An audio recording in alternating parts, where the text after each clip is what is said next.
से करने नहीं आता। मैं कंफ्यूज हूँ कि आज मैं कुछ बड़ा कैसे ढूंढूंगा।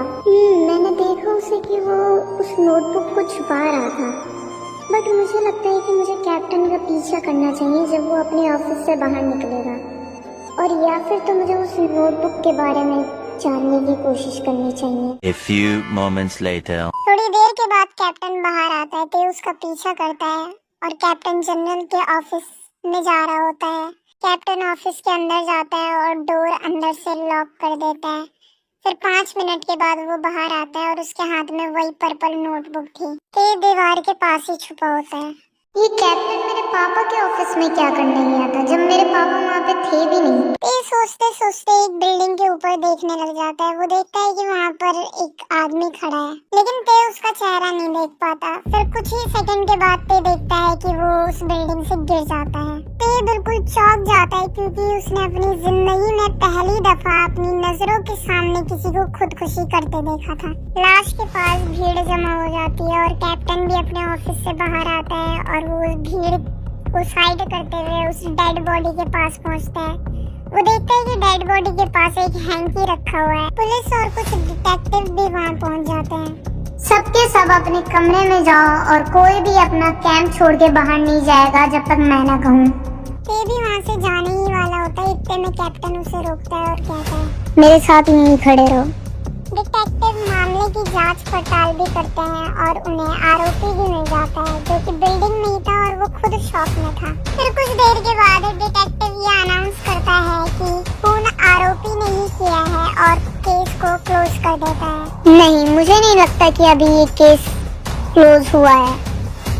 मुझे माफ कीजिएगा कि मैं बीच में आ रहा हूँ, लेकिन मुझे नहीं लगता कि ये मर्डर है। तुम्हारा कहने का मतलब क्या है कैप्टन? मुझे लगता है कि इसने खुदकुशी करने की कोशिश की है और मैं इसे साबित भी कर सकता हूँ इस रुमाल के जरिए। तुम लोग देख सकते हो कि आरोपी के कपड़े में कोई भी पॉकेट नहीं है, लेकिन विक्टिम के पास है। क्या कोई मुझे बता सकता है कि विक्टिम का नाम क्या है? RJ Volker. कैप्टन को पता था कि वो सही है और फिर उसके बाद वो उस रुमाल को चेक करता है। आरोपी का नाम जिन है और जिन रुमाल पर भी लिखा हुआ है, तो जाहिर है कि ये रुमाल इसी का ही है। अब तुम इसे समझाओ कैप्टन। हाँ, रुमाल पर जिन लिखा हुआ है, लेकिन अगर तुम इसे घुमाओगे तो इस पे आरजे लिखा हुआ नजर आएगा। ओके, ये एक अच्छा पॉइंट था कैप्टन, लेकिन विक्टिम अपनी पीठ की तरफ से गिरा है और कोई अपनी पीठ की तरफ से सुसाइड क्यों करेगा? क्या आप इसे समझा सकते हैं? मेरे पास एक गवाह है। तेयोंग, तुम बताओ कि तुमने क्या देखा था? हाँ, मैंने 2 आदमियों को देखा था बिल्डिंग पर, लेकिन उन दोनों में बहुत दूरी थी। बाकी सोल्जर्स भी बोलते हैं कि उन्होंने 2 आदमियों को देखा था, लेकिन उन दोनों में काफी दूरी थी। अच्छा ठीक है, थोड़ी देर और मामले की जांच पड़ताल करो और फिर उसके बाद हम निकलते हैं यहाँ से। वाह, तुमने कुछ तो बात है। तुम्हें पता है तुम जासूस भी बन सकते हो, लेकिन तुम्हें कैसे पता मैंने ये सब देखा था? क्योंकि तुम नहीं बन सकते और तुम में कोई खास बात नहीं है। ये बिल्कुल जाहिर सी बात है कि तुम मेरा पीछा कर रहे हो। जब मैं ऑफिस जा रहा था तब मैंने तुम्हें दीवारों के पीछे देखा था। मेरे ख्याल से मैं बहुत ही बुरा स्पाई हूँ, लेकिन वो बहुत ज्यादा कूल और स्मार्ट लग रहा था और साथ में हॉट भी। आई थिंक मुझे शांत हो जाना चाहिए, लेकिन उसका इतना ज्यादा शार्प दिमाग देखकर तो मेरे रोंगटे खड़े हो गए। मैं अभी तक हैरान हूँ कि उसने कैसे सिचुएशन को हैंडल किया। वो रुमाल और उस पे लिखे हुए लेटर्स, उसने कैसे उन सबको सॉल्व किया। और मैं इस बात से भी हैरान हूँ कि विक्टिम ने ऐसा क्यों किया। वैसे वो काफी समझदार है कि वो अपने पीठ के बल गिरा था। मेरे ख्याल से शायद उससे किसी ने ऑर्डर दिया हो ऐसा करने के लिए। अब पता नहीं, मुझे अपने नोट्स को समराइज करना चाहिए पहले। अक्टूबर 20, 1894। Dear diary. वैसे तुम्हें तो पता ही होगा कि मुझे उस पर क्रश है। मेरा मतलब किसको नहीं होगा उस पर क्रश। अगर वो अभी भी मेरे वाले जमाने में जी रहा होता तो फिर कितने सारे आदमी अपनी सेक्सुअलिटी पे सवाल उठाने लग जाते। थोड़ी देर पहले मुझे नहीं पता क्यों, लेकिन मैं अपनी स्माइल को रोक ही नहीं पा रहा था। केस तो वैसे ही काफी ज्यादा उलझा हुआ था, लेकिन वो मास्टरमाइंड, वो सच में बहुत ज्यादा पावरफुल है। मुझे पता है कि ये बात उसे भी पता होगी। जब उसने उस केस में अपनी टांग अड़ाई, तब उसे भी पता होगा कि उसकी जिंदगी पहले से ही खतरे में है। मेरा मतलब वो सोल्जर है, उसे वैसे भी पता है कि उसकी जिंदगी खतरे में है। लेकिन अब मैं ये महसूस कर सकता हूँ कि अब उसकी जिंदगी और भी ज्यादा खतरे में है। बट फिर भी उसने अपनी सेफ्टी को खतरे में डालते हुए उस ट्रेनी को बचाया, जो मुझे भी लगता था कि वो इनोसेंट है। मुझे नहीं पता, लेकिन अब मुझे उसकी और भी ज्यादा चिंता हो रही है, क्योंकि अब से 2 महीने बाद वो मर जाएगा। ये सब सोचकर ही मुझे अंदर से बुरा लग रहा है, और ये भी सोचकर कि ये सब मेरी नजरों के सामने ही होगा। आखिर मेरा मिशन सिर्फ ये पता लगाना क्यों है कि उसके साथ क्या हुआ था। क्या मैं हिस्ट्री को बदल नहीं सकता? आखिर क्यों मैं उसकी जान नहीं बचा सकता? मैं उसको बचाना चाहता हूँ। हम दोनों अभी तक इतना क्लोज नहीं हैं, लेकिन मैंने कभी ऐसा कोई इंसान नहीं देखा जो इतना ज़्यादा सिंसियर हो अपनी ड्यूटी को लेकर, अपने देश को लेकर, अपने लोगों को लेकर। काश फ्यूचर में भी कोई कैप्टन जॉन जंगकुक होता। वरीन तेयोंग। Later that same evening. अभी ऑलमोस्ट शाम हो चुकी है और ते चुपचाप जियोन के पास जाता है। कैप्टन का पूरा ध्यान उसकी नोटबुक पे था। ते पीछे से देखता है और नोटिस करता है कि कैप्टन गन्स की ड्राइंग कर रहा है, वो भी अपनी उस पर्पल नोटबुक में। अब ते की दिलचस्पी और ज्यादा बढ़ चुकी थी उस नोटबुक के लिए। शायद वो नोटबुक कैप्टन के लिए कुछ ज्यादा ही स्पेशल है। वाह, मुझे भी ये हुनर सिखाओ। कैप्टन ऑलमोस्ट पैनिक कर चुका था जब उसने अपने पीछे से किसी की आवाज सुनी और उसकी नोटबुक उसके हाथों से छूट जाती है और वो परेशान होकर पूछता है, आखिर तुम चाहते क्या हो? तुम बंदूकों की ड्राइंग क्यों कर रहे हो? क्योंकि मैं चाहता हूँ। कैप्टन वहाँ से जाने ही लग जाता है, लेकिन ते आकर उसका रास्ता रोक देता है। फिर वो दूसरी साइड मुड़ता है जाने को, लेकिन ते फिर वहाँ पे भी उसका रास्ता रोक देता है। तुम मुझे इग्नोर क्यों कर रहे हो? मैं नहीं कर रहा। हाँ तुम कर रहे हो। नहीं, मैं नहीं कर रहा। ठीक है, फिर अपने दिल से पूछो। इसमें मौत की उम्मीद के अलावा और कुछ नहीं है। फिर दोबारा कुछ बोलने ही वाला होता है, लेकिन उसे रियलाइज होता है कि कैप्टन ने बोला है मौत की उम्मीद, मतलब कैप्टन मरेगा तो। लेकिन ते की ख्वाहिश थी कि काश हिस्ट्री कैप्टन को छोड़ दे। ते अपने ही ख्यालों में होता है और कैप्टन वहाँ से चला जाता है। लेकिन क्या होगा अगर तुम सच में ही मर जाओगे तो? मैं एक सोल्जर हूँ और मैं पैदा ही मरने के लिए हुआ हूँ। ते बहुत ज्यादा सैड फील करने लग जाता है, उसके सीने में दर्द होने लग जाता है ये सोचकर कि कैप्टन मर जाएगा। लेकिन ते फिर माहौल को बदलने की कोशिश करता है और वो कैप्टन से पूछता है, अब तुम कहाँ जा रहे हो? मैं तुम्हें क्यों बताऊं? क्योंकि मैं क्यूट हूँ। और इस बात का क्या मतलब बनता है? इतना बोल के कैप्टन वहाँ से चला जाता है और ते उदास हो जाता है। फिर ते देखता है कि बोगम उसी की तरफ आ रहा होता है। बोगम को देखकर ते खुश हो जाता है और बोगम आकर उससे पूछता है, क्या तुम मेरे साथ हॉर्स राइडिंग करने चलोगे? ते मना कर देता है। चिंता मत करो, कुछ भी बुरा नहीं होगा, मैं वादा करता हूँ, हम बस मैदान में जाएंगे। बोगम ते को कन्विंस करने की कोशिश करता है, फिर ते मान जाता है और फिर दोनों के दोनों मैदान में चले जाते हैं। सॉरी अगर मैंने तुम्हें इन सब के लिए फोर्स किया हो, लेकिन तुम जानते ही हो कि हमें वॉर पर घोड़ों पर ही बैठकर जाना होता है और मैं तुम्हें स्ट्रांग बनाना चाहता हूँ। नहीं ऐसी बात नहीं है, लेकिन उस दिन के लिए शुक्रिया जो तुमने मेरी जान बचाई। अचानक से ते देखता है कि जेके उसी की तरफ देख रहा होता है। फिर ते उसे हाथ हिलाकर हाय कहता है। कैप्टन जनरल के दिए हुए ऑर्डर को काफी अच्छे से फॉलो कर रहा है। मुझे काफी ज्यादा सेफ फील हो रहा है कि जेके मेरे आसपास ही है। मुझे कभी भी अपनी जिंदगी में इतना ज्यादा सेफ फील नहीं हुआ और मैं ये भी जानता हूँ कि वो मेरे आसपास हमेशा रहेगा। 4 to 6 weeks later. Hi captain. कुछ हफ्ते गुजर चुके हैं और ते अभी तक उस नोटबुक को नहीं ढूंढ पाया है। ते को पता है कि उसको उस नोटबुक में कुछ ना तो कुछ स्पेशल जरूर मिलेगा, लेकिन वो है क्या? ते प्लान बनाता है हमेशा की तरह कि वो कैप्टन को फॉलो करेगा आज भी, लेकिन आज कैप्टन बहुत ज्यादा परेशान और सीरियस दिख रहा था।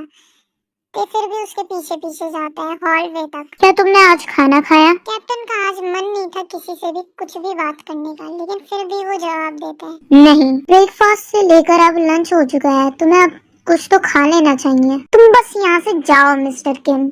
क्यों जाऊँ मैं तुम्हारे पीछे पीछे आना चाहता हूँ। इतना बोलने के बाद फिर भी जेके का पीछा करता रहता है और इसके बाद जेके को और ज्यादा गुस्सा आ जाता है।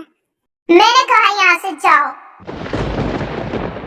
मेरा पीछा करना बंद करो, ना ही हम दोस्त हैं, ना ही हमारे बीच कोई संबंध है। ऐसा एक्ट करना बंद करो कि हमारी पोजीशन सेम है, और ना ही मुझसे ज्यादा कैजुअली बात करो।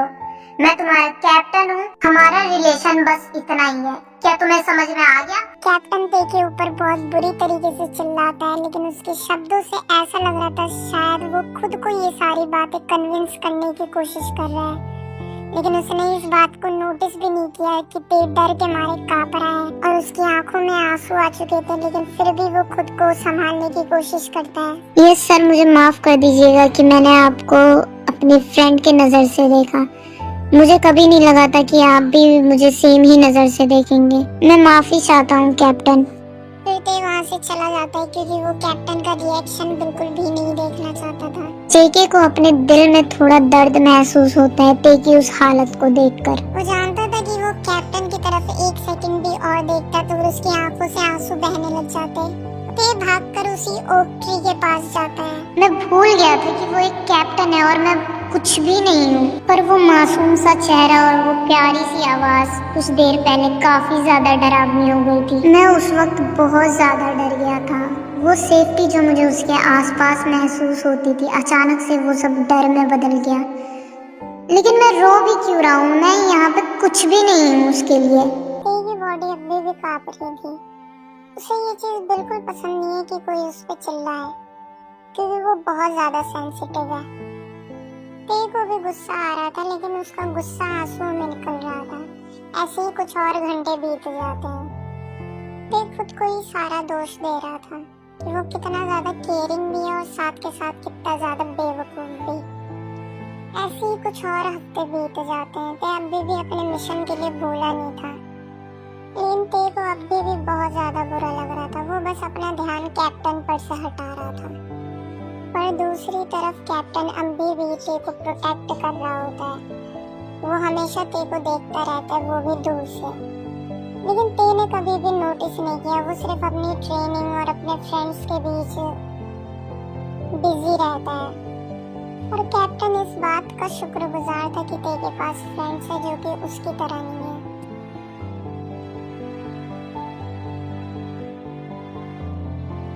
कैप्टन, अब हमें चलना चाहिए।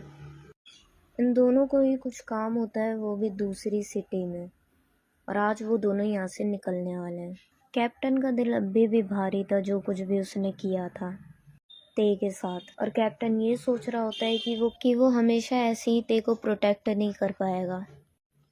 अभी ब्रेक टाइम चल रहा था और ते अपना बैग ढूंढ रहा होता है, लेकिन उससे नहीं मिलता है। तो फिर वो अपना बैग लेने के लिए रूम में जाता है, और फिर वो अपने बैग से ही बोलने लग जाता है, मैं तुम्हें कैसे भूल सकता हूँ। ते इतना बोल ही रहा होता है, इतने में कोई उसके सर पर आके जोर से मारता है। यहाँ पर ते अपने सारे होश खो देता है। ते अपनी आंखें खोलता है और वो अपनी बॉडी बिल्कुल भी नहीं हिला पाता है। वो देखता है कि वो फॉरेस्ट के बीचों बीच बंधा हुआ है, वो भी एक चट्टान के किनारे पर। ये मैं कहाँ पे हूँ? सिचुएशन ऐसी है कि ते अगर अपना एक कदम भी आगे बढ़ाए तो वो गिर जाएगा। ते को हाइट से बहुत ज्यादा नफरत है। उसे छोटी मोटी हाइट से भी डर लगता है। उसकी आंखों से आंसू निकल रहे होते हैं और उसे ऐसा लगता है कि वो बहुत जल्द बेहोश होने वाला है। हेलो, कोई मेरी मदद करो, प्लीज मेरी मदद करो, प्लीज प्लीज हेल्प मी। ते की आवाज धीरे धीरे कमजोर पड़ने लग जाती है और अब उसके अंदर कोई भी ताकत नहीं बची थी। आखिर मुझे ये दिन देखना क्यों पड़ रहा है? अब मैं क्या करूं? फिर अचानक से ते की नजर जमीन पे पड़े एक लाइटर पर जाती है। अगर कोई भी तुम्हें बचाने नहीं आया, वो भी 30 मिनट्स के अंदर अंदर, तो ये आखिरी दफा होगा कि तुम सूरज को देखोगे। फिर उस लेटर को पढ़ने के बाद ते के दिमाग में बस एक ही इंसान का नाम आ रहा था, जिसके आसपास वो बहुत ज्यादा सेफ फील करता है, जिसने कुछ वक्त पहले उसे दर्द दिया था, लेकिन फिर भी उसका दिल उसी इंसान को याद कर रहा था। मैं भी क्या सोच रहा हूँ, आखिर वो क्यों आएगा मुझे बचाने? मैं उसके लिए कुछ भी नहीं हूँ। ते ऐसा कहता है, लेकिन फिर भी वो अंदर से उसी का इंतजार कर रहा होता है। सूरज ढल ही रहा होता है और साथ के साथ ते की उम्मीदें भी। अभी ऑलमोस्ट रात होने वाली है और ते की उम्मीदें बिल्कुल खत्म हो जाती है। ते रोने लग जाता है, ये सोचकर कि उसने अभी तक अपने दोस्तों का शुक्रिया भी अदा नहीं किया। और यहाँ तक कि वो अपनी माँ को भी गुड बाय नहीं बोल पाया। मैंने काफी अच्छी जिंदगी गुजारी है। ये अपनी आंखें बंद कर लेता है क्योंकि उसका दिल उसकी किस्मत को एक्सेप्ट कर चुका था। हे ऊपर वाले, कोई मेरे बेटे के साथ ऐसा कैसे कर सकता है? प्लीज कुछ करो, इसकी आंखें क्यों नहीं खोल रहा है? मॉम देखो, ये मूव कर रहा है। ते बेड पर लेटा हुआ होता है और उसकी फैमिली उसके आसपास ही खड़ी होती है। युंगी बहुत ज्यादा चिंता में था, लेकिन जब वो ते का हाथ हिलते हुए देखता है तो फिर उसे शांति मिलती है। जैनी भी वहीं पर ही होती है, वो भी बहुत ज्यादा रो रही होती है। ते अपनी नजरें घुमाता है, लेकिन वो अभी भी बहुत ज्यादा कंफ्यूज था। मैं कहाँ पे हूँ? ते पूछता है। ते के सर में अभी भी बहुत ज्यादा दर्द हो रहा था। तुम घर पे होते? आखिरी चीज जो ते को याद होगी वो सिर्फ और सिर्फ वो चट्टान थी जहाँ से वो ऑलमोस्ट गिरने वाला था, और फिर उसके बाद वो बेहोश हो गया और उसके बाद फिर वो उसे कुछ भी याद नहीं। बेटा इतना मत सोचो, अब तुम ठीक हो और बोगम का शुक्रिया अदा करो कि वो तुम्हें घर तक लेके आया और उसने बताया कि तुम उसे चट्टानों पे मिले थे, जंगलों के बीचों बीच, और तुम्हें पता है कि तुम 2 दिन के बाद होश में आए हो। ते की माँ उसके सर पे अपना हाथ फैलाती है। ते बहुत ज्यादा निराश हो जाता है अपनी माँ की बातों को सुनकर और वो नाम सुनकर जो उसकी माँ ने लिया था। ते बहुत ज्यादा निराश हो जाता है क्योंकि वो इंसान उसे बचाने नहीं आता जिसकी वो उम्मीद करके बैठा था। ते को अपनी उम्मीदें टूटने का दर्द महसूस होता है जो कि उसे लगानी नहीं चाहिए थी। शायद उसे सच में ही मेरी कोई चिंता नहीं है। ये अच्छी बात है कि तुम्हें कोई चोट नहीं आई, और चिंता मत करो, मैं तुमसे वादा करता हूँ कि मैं उसे ढूंढ कर निकालूंगा जिसने तुम्हारे साथ ऐसा किया है। ते कुछ नहीं कहता, बस हल्की सी स्माइल करता है और फिर उसके बाद वो सब डिनर के लिए चले जाते हैं साथ में। A few moments later. आखिर मैं उससे वहाँ पर आने की उम्मीद भी क्यों लगा रहा था? ये तुम क्या कर रहे हो ते? अपने जज्बातों को काबू में रखो। मैं अभी ये दर्द और ज्यादा बर्दाश्त नहीं कर सकता। प्लीज प्लीज कोई मुझे दोबारा फ्यूचर में लेकर चलो। The next day. ये लो, इसे बोगम को दे देना और ध्यान से देना और उसे मेरा शुक्रिया भी कहना। ते की माँ उसे बॉक्स देती है और आज अगला दिन है। ते अपने कैंप के लिए निकल रहा होता है। कोई भी नहीं चाहता था ते को इतनी जल्दी कैंप भेजने के लिए, लेकिन अभी वो सोल्जर है और उसके पास और कोई चॉइस नहीं है। क्या आज मैं उसे वहाँ पर देख पाऊंगा? ओह गॉड, मैं अपने आप से बहुत ज्यादा नफरत करता हूँ। मैं क्यों उस इंसान के बारे में इतना ज्यादा सोच रहा हूँ जिसे मेरी कोई चिंता नहीं है। ते कैंप के अंदर एंटर होता है और होसुक भाग के उसके पास जाता है और उसे हक कर लेता है। होसुक की स्माइल को देख कर ते को थोड़ा रिलीफ फील होता है और फिर उसके बाद वो बाकी मेंबर्स से भी मिलता है और फिर उसके बाद वो बोगम के कमरे की तरफ जाता है जहाँ पे बोगम कपड़े बदल रहा होता है, और ते वहाँ पर बोगम को शर्टलेस देखता है और देखकर फिर अपनी शक्ल घुमा लेता है। फिर थोड़ी देर के बाद जब बोगम अपनी शर्ट पहन लेता है तो उसकी तरफ दोबारा मुड़ता है और उसके तरफ वो प्रेजेंट बढ़ाता है जो उसकी माँ ने उसे दिया था बोगम को देने के लिए। ये मेरी मम्मी ने तुम्हारे लिए बनाया है, ये उनकी तरफ से थैंक यू गिफ्ट है तुम्हारे लिए।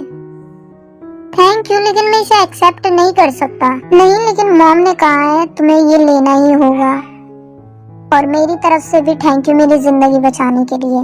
फिर बोगम अपना सर नीचे करता है और वो चुपचाप वो बॉक्स ले लेता है। आखिर मेरी आंखें उसे क्यों ढूंढ रही हैं? अच्छी बात है कि मैंने उसे अभी तक नहीं देखा। शायद वो अपने ऑफिस में होगा। मुझे ज्यादा सोचना बंद करना चाहिए और फालतू की उम्मीदें भी लगाना बंद कर देना चाहिए। सिर्फ अपनी ट्रेनिंग पे फोकस करना चाहिए। आज की ट्रेनिंग खत्म हो जाती है। ते बहुत ज्यादा थका हुआ होता है। वो आसपास एक इंसान को ढूंढ रहा होता है, लेकिन वो उसे नजर नहीं आता। फिर उसकी नजर बोगम के पास जाती है जो कि पास ही के बेंच पर बैठा होता है और आसमान की तरफ देख रहा होता है। उसकी शक्ल देखकर लग रहा था कि वो शायद परेशान है। तुम क्या सोच रहे हो? बोगम जो कि अपने ख्यालों में खोया हुआ था, वो अचानक से किसी की आवाज सुनकर थोड़ा कांप जाता है। कोई बात नहीं, तुम मुझे बता सकते हो क्या मसला है? बोगम थोड़ा हिचकिचाता है, लेकिन फिर भी वो बोल, देखो बात कुछ ऐसी है, मैं वो नहीं हूँ जिसने तुम्हारी जान बचाई है। मैंने सिर्फ और सिर्फ तुम्हें तुम्हारे घर तक पहुँचाया है। असलियत में जिसने तुम्हारी जान बचाई है वो कैप्टन जियोन है। सॉरी क्या? अगर आपको ये स्टोरी पसंद आ रही है तो इसको ज्यादा से ज्यादा लाइक और शेयर कीजिए और कमेंट कीजिए ज्यादा से ज्यादा कि आपको कैसी लगी वीडियो।